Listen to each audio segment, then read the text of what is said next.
So let's talk about these Monomata turtles. Love Monomata turtles. Monomatas, they're awesome. They come from South America. They're really cool because obviously they've got that little leaf-looking head there that helps them kind of camouflage in the water. They eat fish, which is really cool. They're really a prehistoric turtle. They look like they're from the Pleistocene era or something. They're incredible. So they're really one of my favorite species of turtles. Those are the only ones I don't have. I have to get some of those. I have I have some red-eyed, the albino red-eared sliders you got here. I see the little babies. Albino red-eared sliders. You've got pink belly side necks, and then your common snapping turtles, map turtles, and all that. I have your soft shells. Yeah, I got the albino pink belly side necks too. Yeah, they're cool. They're really cool. So all these turtles are. These are big sellers, I imagine, for kids, right? Yeah, it's really popular for kids. You just got to make sure that you get the proper setup. You know, none of those little turtle islands. No. You should ban those. You know, you got to get the proper setup, filtration, nutrition, and all that stuff. Right. Lighting is extremely important when it comes to aquatic turtles. And I think a lot of people that get them are kind of misguided, which is why, you know, unfortunately a lot of them don't end up doing well. So here we do our best to actually go through, show people how to set them up, how to feed them, the proper lighting, the proper cleaning and filtration in order to have success with them. What do you like to use for a lighting source for UV? And so we use a lot of ZoomEd products here. We'll use the ZoomEd Repti basking bulbs and also the UVB bulbs, which are essential for aquatic turtles. So what do you think about those Power Suns? You know, Power Suns are cool because they've got the UVA and the UVB in one. They are really expensive. They're expensive, bulbs. yeah. They're expensive bulbs, but you do get what you pay for. It's a quality product. Right. Yeah. Let's keep moving on here. You got so much cool stuff in this store. Yeah, Crazy. Chameleons here. Let's see what we got. Yeah, these are chameleons. You've got your panther chameleons. Little cat-esque panther chameleon here. Now, chameleons are really more display animals, right? I mean, you really can't you don't play with these things. You don't want to really play with chameleons too much. They're very sensitive creatures. I definitely would recommend that if you're going to get a chameleon, you want to look at it as more of a display pet. I don't recommend holding them too often. Right. They require a lot of humidity and a lot of care and a lot of time. They need airflow too, right? Yeah, they need airflow, which is why they have screen cages. Right. Ideally, it's best to keep your chameleon outside, especially if you live in Florida. Oh, interesting. Yeah, I didn't even think about that. We do live in Florida, keeping them outside. If you can keep them in an environment where a predator can't get to them. Right, like inside a pool cage or something like that. Something like that would be beneficial for them. And they'll love it, they'll appreciate it. That's just a veiled chameleon. Now chameleons, when they do get stressed out, they'll dull a little bit. I noticed, yeah, they'll change colors, yeah. Actually, we do have the largest chameleon, which is up there. That's a Parson's chameleon. Keep him up high because he'll get stressed out, but I don't know if you can see him in there, but that's a... You don't see them very often. Yeah. No, not at all. They come from Madagascar, and they're really, really incredible animals. They're huge. Big horns on their heads, yeah. That's a male. The males will have the horns. Females don't. The Parson's chameleons are awesome. Incredible animals. I haven't seen one of those in person, actually. All right, let's talk about some emerald tree boas. We'll talk about the emerald tree boas and the chondro pythons, two tree-dwelling species, one from South America, the other from Papua New Guinea. The cool thing about the emeralds is obviously you have the regular northern emeralds. You also have the Amazon basins. We don't have any basins here right now, but these are northern emerald tree boas. They do have the largest teeth out of any of the tree-dwelling species. They even come sometimes patternless, which is this one right here. This is a patternless northern emerald. Yeah, that's beautiful, that one. Now, what's the difference between these and what we would call the basins? So the basins are like most things that come from the Amazon basin. They're a prettier species. They have a beautiful stripe down their back, and they have more of a broader white configuration to them. They're just a little more elegant looking. A lot more expensive, I noticed. A lot more. They're probably about 8 times the price of a northern. But they're beautiful animals, and hopefully we'll have some more here in the United States where people are breeding them because they're not really importing them. You think the price will eventually start coming down once they're more plentiful? It's hard to say because if people can't import them, prices will typically stay where they're at or go up. It just depends, but maybe. Can we still import them? No, they're no. Price is going up. Price is going up. Because people are actually breeding them or And they're becoming like designer lines, the snowflake ones. Right. And they're doing all this, and they're becoming more expensive. Barbed wire and stuff like Yeah, that. they're coming out with like guys like Ed Marino, and they're putting out like phenomenal stuff like you've never seen. Yeah. So the prices are going up on that stuff. I see McCurley's got them too. Depends on the breeder. Right. Like you said, Ed Marino has gorgeous stuff. We have a client that shops here. He's an incredible breeder. His name is Socrates.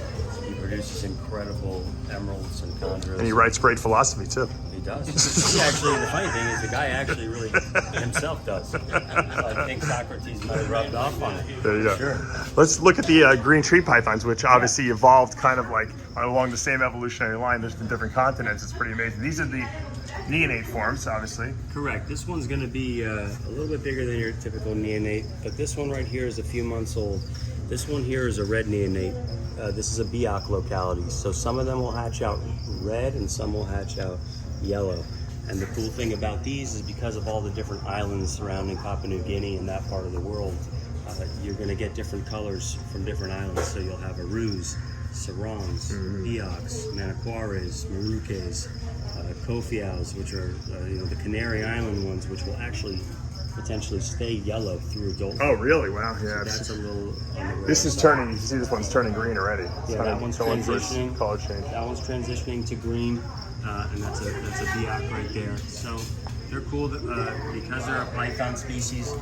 They're a little more forgiving when it comes to feeding them, and they are easier to deal with as opposed to the emerald tree boas. But Now, again, an animal that you don't want to handle too much. no, their bite is not fun. Now this is the Sarong locality. Correct.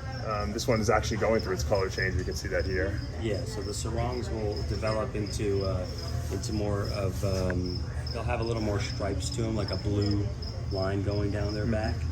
And then Jayapuras will have more of like a green color with like almost blue diamonds on them. They all have their own little They look. all have their own look. So if you're an experienced keeper and you see an adult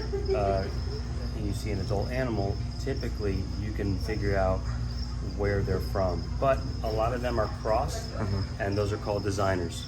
Right. So the designers are basically the different localities crossed, taking the best traits of each. Exactly. It seems like the Arus are the most popular in terms of, or most desirable, I should say, not most popular, but. They're definitely the most popular. And why is that? They've just been around for a while. They're very friendly as well. They come in like the Biaks come in larger numbers. The most desirable ones are some of the other species, like you got your Cyclops and a lot of your other designer animals, but they are the most popular. They seem to be the friendliest, honestly, which is unique that you can kind of differentiate them by their personality. But in chondros, it is true. I mean, They seem cleaner too, looking, just cleaner yeah, looking today. they really are. They're beautiful animals. Good information. Josh, talk to me about Monkeytail Skinks. They look so cute, but they're not so nice. Monkeytails, aside from having really, really sharp nails, they can be a little defensive. They're beautiful animals from Solomon Islands. Beautiful. They eat a lot of fruits and vegetables. They require high humidity. They're beautiful. They're because they don't have a lot of babies. They're actually on the rarer side. But lately, they have been being imported in larger numbers, which is it's pretty cool to see them in the pet trade. But again, definitely a more advanced species when it comes to handling them. Can you tame these things down or no? No, I've seen very friendly ones. It's just, again, you got to go through the fire, and you don't want to take a bite from these guys. I mean, they've got a serious bite pressure. You should see them when they're eating fruits and vegetables. They will, they pack a punch too. Yeah. Very good. I love the way they look. If they weren't so crazy, I probably would want to The get one. problem is when they're on you, not something you could really get off you. So if they decide to get you, they're going to get you. They don't have much of a neck to really grab onto, and their claws. I mean, yeah, I've been bit by a monkey tail, and it ruined my day. All right, Josh. What are these aliens you got hanging off here? These glasses. This is the giant leaf-tailed gecko, Uroplatus fimbriatus Look from at those eyes. Madagascar. It's awesome. They got like suction cup hands. Oh yeah, these guys can latch on to pretty much anything. Great camouflage. Are they Just striking animals. Are they nice? I mean, do they bite?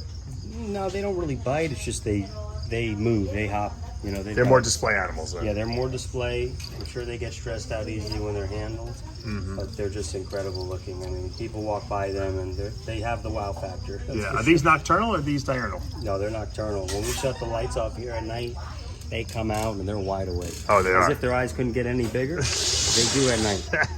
It's incredible. This is a great display animal. You definitely want to have some of this. Oh yeah, and they get bigger than this. They look like an alligator hanging off of there. Yeah, they're super cool. You see the tail? It's wild. Yeah, that's a wacky looking tail too. Imagine seeing that when you walk outside God. instead of At our night? house geckos we see. Yeah. Imagine that. Yeah, I'd like to have a few of these outside my house. It's pretty cool. All right, we're gonna finish today with some cool spiders. This is, what kind of a spider is this? This is the Goody Sapphire Ornamental, Positharia Metallica. And what's the makes this special? 'Cause I know a lot of people I've heard people talking about these. Oh, the blue, for sure, that blue sheen. You get a good size too. And you sell these little setups with them, huh? Yes. Which is smart because people don't know how to keep these things. And this is big enough for one of these guys? For the time being. Okay. And what would you feed something like this? Oh, this thing can eat a dull cricket, no problem.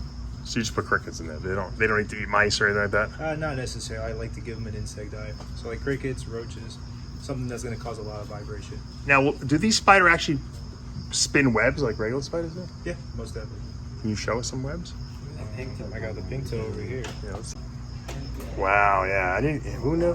I mean, I guess all spiders spin webs. Look at that web. That is cool. That is really, and what kind of tarantula is that? This is a Viculera, pink toe tarantula. Classic pink toe. Oh yeah, look at the pinks. Pink on the toes. There you go. Look at those webs. That's really, really cool. Now, are these easy to breed or not really? Fairly easy. You just have to get, the female nice and plump. Right. Good size. And what's the spider market like these days? Are there a lot of people buying them as pets? Oh yeah, starting to get a lot more popular for sure. Interesting.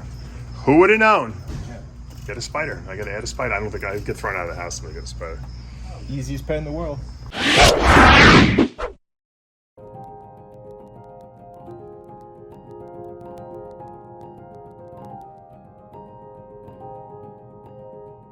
Look at these beautiful captive hatched Monkeytail turtles, these babies.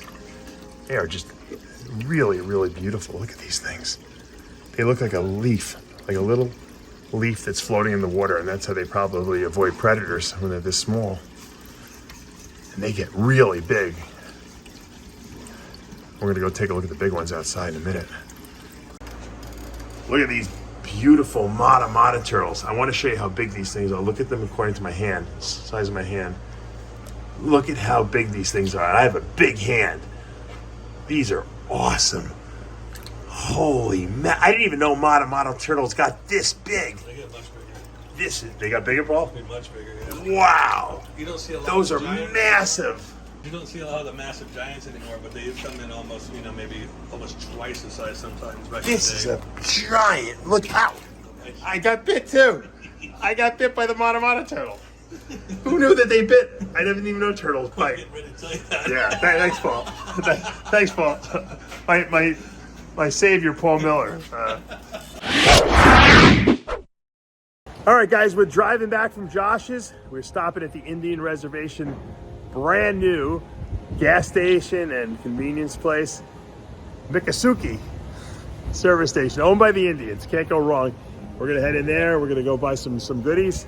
We're halfway home, and it was a really nice trip out there. I loved seeing Josh's store. What great animals he had. I'm so happy. I hope you guys enjoyed this video.